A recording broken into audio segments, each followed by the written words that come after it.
Tweet, tweet. Oh, there's a kitty cat. Naughty they are.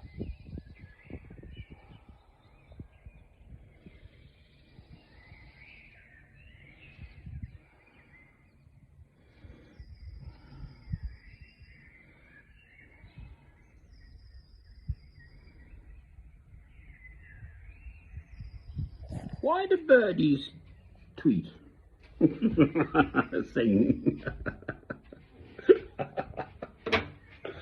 Go on. David's challenged me. What was it all about this time? Something about it's taken billions of years for mankind to evolve.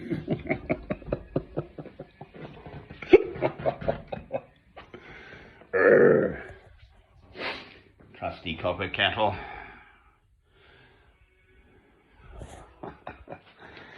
Right. So I think we're going to have a chat to the lighting man. I don't want electric light, do I? I want the current bun to do his stuff. Not quite nice enough yet. Violence! That's what I am all about still. Being a Christian and so on.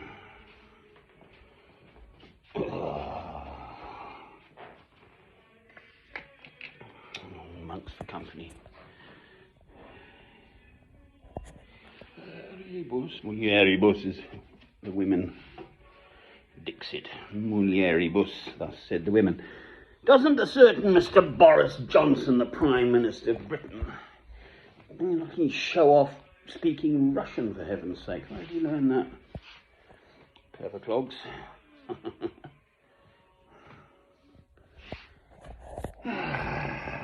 Comes of a public school education, doesn't it? Oh, Lord. Well, it's obviously just a little bit important in life, this question of how one responds to an aggressor, an oppressive other party.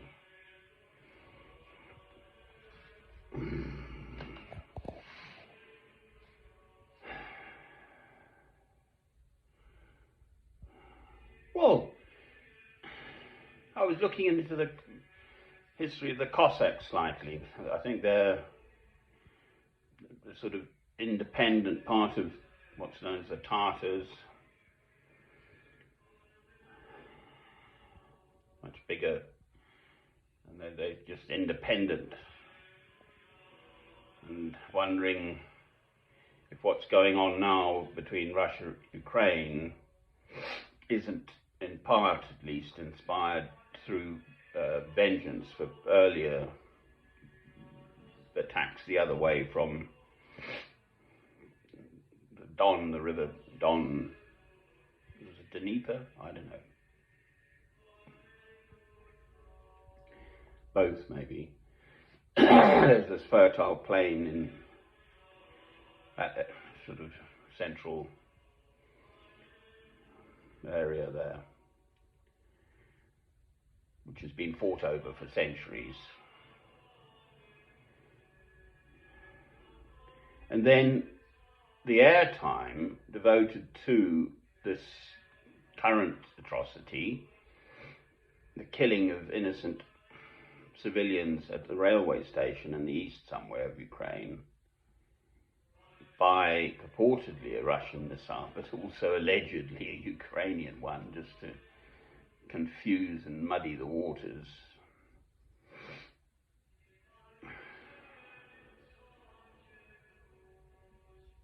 Yes, it's awful, but is that more awful than what the West has done in its wars, recent history, now, Syria? Well, we wouldn't go in, would they? Obama wouldn't go in.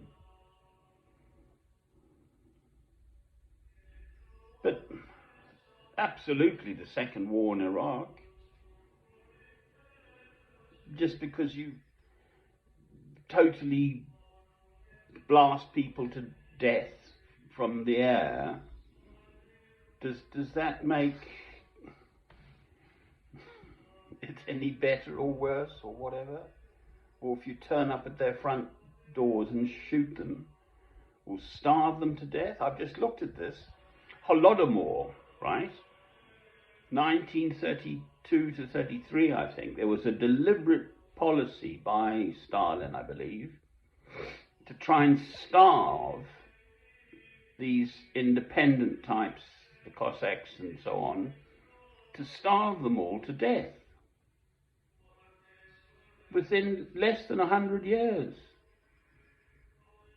Because they wouldn't toe the line, I think. These Cossacks, Tartars, whatever. I mean, I really do apologize to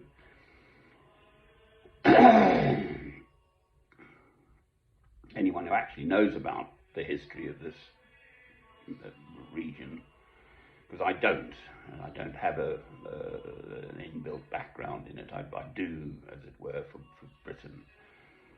I just know stuff because I am British. So. But I am a Christian. Right. Well, one thing leads to another. What did the Jews do in sort of Germany and Poland and Russia even? People were leaving. They could see the way things were going, the writing on the wall, as it were, from when Hitler got in as Chancellor in 1933, and people were leaving, intellectuals. Einstein possibly as well, I don't know when he left. Avoiding trouble. So you weren't there for someone to turn up at your door and rape your wife and kill your children. Actually, would have been against David, who's very kindly watched a few of my films. It takes a bit of watching me talking for these two of them, 36 and 37-minute films, for heaven's sake. What I find to talk about, I don't know. I have thoughts, and then I sort of I chuck them all up in the air, and they come out in these monologues.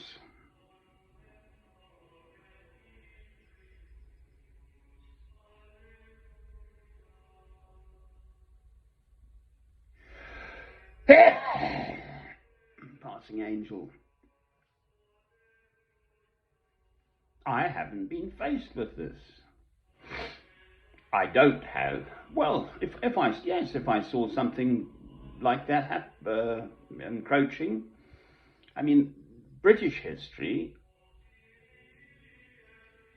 amongst other things, is that we haven't had a civil war, which is possibly the worst, because it's sort of your neighbours and then suddenly you're fighting them. We haven't had a civil war since Cromwell, so that's the late 1500s, isn't it? 1600s, so over 400 years. And the Union, Scotland, England, was King James VI of Scotland, first of England, I think was sort of the turn of 1700s. Wales has been closer to England, and then the Irish question's gone on for centuries. But it's an island, Britain, or series of islands, if you like, but there's the main body of Britain, obviously, and the island of Ireland, surrounded by sea, and so that therefore ships and this sailing history and so on plays a large part. The Navy and so on in British history. Whereas the history that in Russia and the satellite states, Belarus, Poland, Ukraine, is very, very warlike.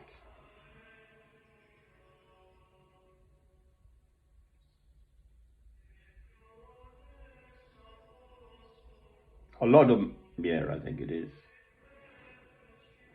It would have been Stalin trying to starve, and we're talking here, I think, figures of 3 to 5 million people were starved to death. I hope I've got that right. I've just read it. So, I mean, that rather puts into stark contrast what's going on now. That was the Russians trying to, I mean, the Russians, the figure I have in my head, I read the 2 Solzhenitsyn books, that's the proper way to pronounce his name apparently, Solzhenitsyn books, which came out in 1976, the Gulag Archipelago.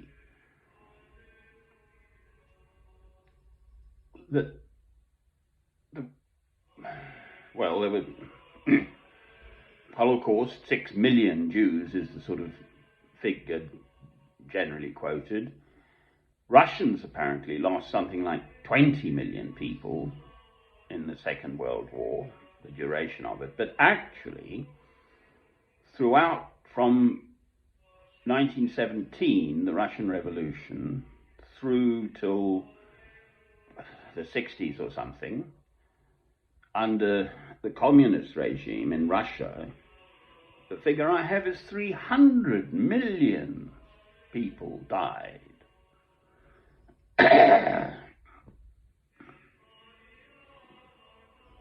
This question with Imran Khan, Pakistan and Afghanistan, and I believe Imran Khan has not been condemning Putin so much, so they are closer to Russia rather, so that it's more their neighbour than it is to America. So inevitably Pakistan is going to be more inclined to be conciliatory towards the Russian bear. I mean, he was a superb cricketer. He and Botham were the 2, and Hadley of New Zealand was another one. These all-rounders. Brilliant, beautiful cricketers. But politics is a horrid business. Apparently they're trying to oust Imran Khan now or something, and he thinks it's the Americans at it. Who's briefing this Rishi Sunak, the Chancellor stuff, and his wife? Where's that leak coming from, I wonder? Perhaps from his neighbour, the geezer at number 11 Downing Street's neighbour at number 10 might be doing it. In case a certain Mr. Rishi Sunak, a Hindu, born in England, Southampton General Hospital apparently, might have his eye on his neighbour's pad, number 10. And old Rishi Sunak had an American green card, that's the latest. I understand that's the big green light for you to go and work and so on, move to America. And then you have to be taxed under the American regime. All your worldly assets or something, I don't know. So Mr. Sunak had one foot in America, and his wife, whose surname Murty, is it? Her father started Infosys, which is a huge computer conglomerate. She's only got 0.91% of the shares, and they're worth whatever figure you believe. I've heard 500 million to 700 million pounds sterling. Well, I count my blessings that I'm not burdened. I've always said this. The Duke of Westminster in Britain, England, is one of the wealthiest men just by being born into that family. I think it's the 8th Duke at the moment. And thank heavens I don't have that legacy. You're born into this rigid straitjacket of essentially heading up this huge property, come the rest, all the rest of it. I'm independent and free. I'm in chains to God. Make no mistake about that. I'm with St. Paul on that one.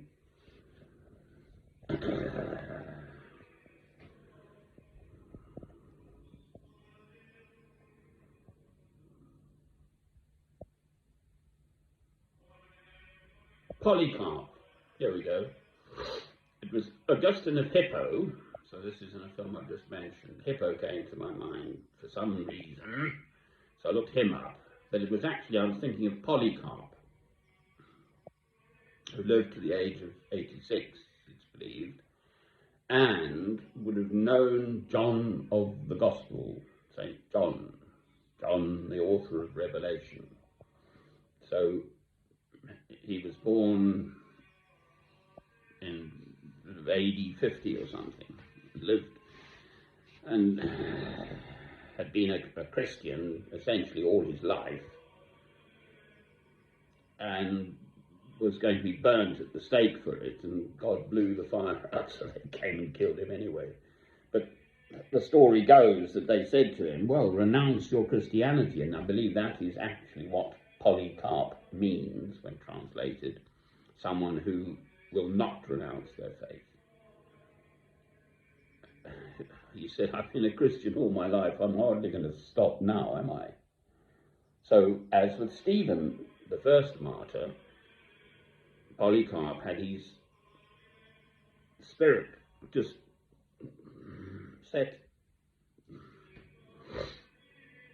And if we all behaved like that, there'd be no wars, full stop. It's just really as simple as that.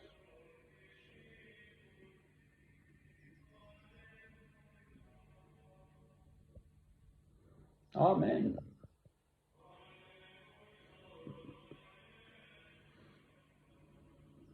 Why do birdies sing? Why anything? I've had quite a good rest. It makes such a difference. Right. Onwards and upwards, as they say. Love is the answer.